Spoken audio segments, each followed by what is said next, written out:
أولا السلام عليكم ورحمة الله وبركاته. داوديال kusoo dhawaada channelka Aqoon Official. haddii aad channelka cusub tahay subscribe saar, muuqaalkan like garee, saaxiibada la wadaag. mahadsanidin. Waxaan ku jirnaa xalintii imtixaankii dowladda 2024 gaar ahaan fasalka 8aad ayaan ku jirnaa.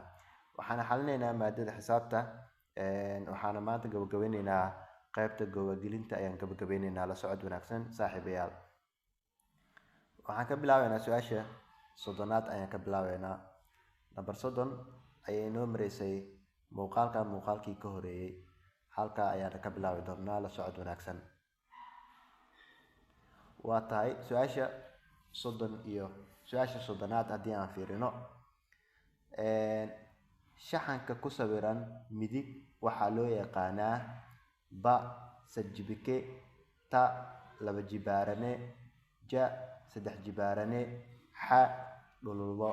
haddaba jawaabta saxda ah aan ka dooranayno waa xarafka ba oo ah sajbike. xarafka ba oo sajbike ah.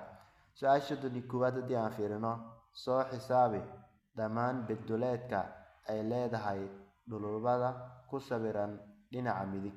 u qaado bay inay la mid tahay 3.14. dhexroorka waxaan haysanaa 20, joogana waa 50. cashirkan wuxuu ku yaalaa buugga fasalka 8aad. halka ayaad kala socon kartaa. waayahay jawaabta saxda aan ka dooranayno waa xarafka xa oo ah 3768 ayay noqonaysaa sentimitir laba jibaaran.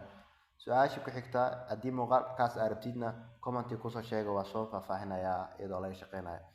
waayahay su-aasha 32 haddii aan fiirino wadarta xagla gudeedyada geesoole qaabsan waxa ay la eg tahay ba na laga jaray 2 lagu dhuftay 160, ta na laga jaray 2 lagu dhuftay 108, ja na laga jaray 2 lagu dhuftay 180, xa na laga jaray 2 lagu dhuftay 90. haddaba jawaabta saxda ah waa xarafka ja ayay noqonaysaa na laga jaray 2 oo lagu dhuftay 180.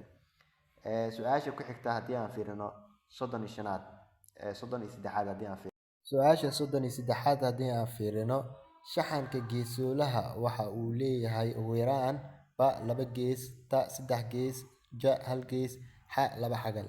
haddaba jawaabta saxda aan ka dooranayno waa xarafka ta oo ah 3 gees. su-aasha ku xigta 34 haddii aan fiirino geesoolaha qaabsan ee ku sawiran waa 5 geesle, 4 geesle, 3 geesle iyo 2 geesle. haddaba jawaabta saxda ah ee aan ka dooranayno waa xarafka ba oo ah 5 geesle ayaan ka dooranaynaa. su-aasha ku xigta 35 haddii aan fiirino adigoo adeegsanaya xeerka oo ah xeerkan qaacidadan adeegsanaya xa waxay la mid tahay 360 degree oo loo qeybiyay na.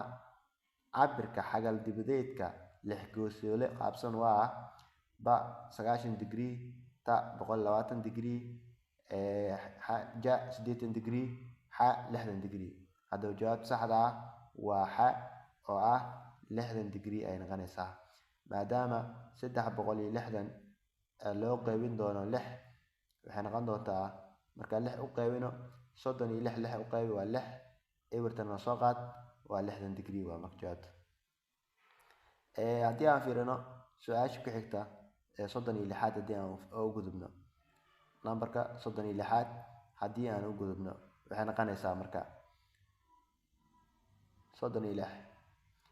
aragtida Pythagoras waxa ay ka hadlaysaa xiriirka ka dhexeeya dhinacyada 3 xagal, ba labaale, ta isla eg, xa ja quman, xa dacsan. jawaabta saxda ah waa xarafka ja 3 xagal quman. su-aasha 37 haddii aan fiirino barbartameedka xariijin waxaa lagu helaa xeerka ba xa laga jaray xa 1 laga jaray xa 2 oo loo qeybiyay 2, hakad ya 1 laga jaray ya 2 oo loo qeybiyay 2, ta xa 1 lagu daray xa 2 oo loo qeybiyay 2, hakad ya 1 lagu daray ya 2 oo loo qeybiyay 2. ja xa 1 lagu daray xa 2 oo loo qeybay 2 hakad ya 1 laga jaray ya 2 oo loo qeybay 2 xa 1 lagu daray xa 2 oo loo qeybay 2 hakad ya 1 lagu daray xa 2 oo loo qeybay 2 haddaba jawaabta saxda ah waa xarafka ta ayaan ka dooranaynaa. su-aasha ku xigta ee 38aad marka aan fiirino marka 4 lagu dhuftay 10 ku jibaaran 3 loo qoro saansaanka caadiga ah waxa ay noqonaysaa ba eber dhibic eber eber 4 ta 40,000 ja 400 xa 4,000 haddaba jawaabta saxda aan ka dooranayno waa xarafka xa oo ah 4,000. su-aasha ku xigta ee 39aad haddii aan fiirino dhererka shakaalka saddex xagalka ku sawiran dhinaca midig waa ba 10 ta 6 ja 8 xa 14. marka hore shakaalka waxaa la yiraahdaa dhinacaas ugu dheer ayaa la yiraahdaa shakaal la yiraahdaa. haddaba jawaabtu waa ba oo ah 10 sentimitir. su-aasha ugu dambeysa haddii aan fiirino ee 40aad aan u gudubno su-aasha 40aad haddii aan fiirino saddex jibaaraha oodan waxa saddex jibaaraha oodan oo ku sawiran midig waxa uu leeyahay sawirka uu maqan yahay ba 3 weji oo isla eg ta 4 weji oo isla eg ja 6 weji oo isla eg xa 5 weji oo isla eg haddaba jawaabta saxda ah waa xarafka ja 6 weji oo isla eg. qaybteena gabagabeynta halka ayaan kusoo gabagabaynaynaa. la socda muuqaalka xiga aan u gudbi doono qaybta buuxi meelaha bannaan.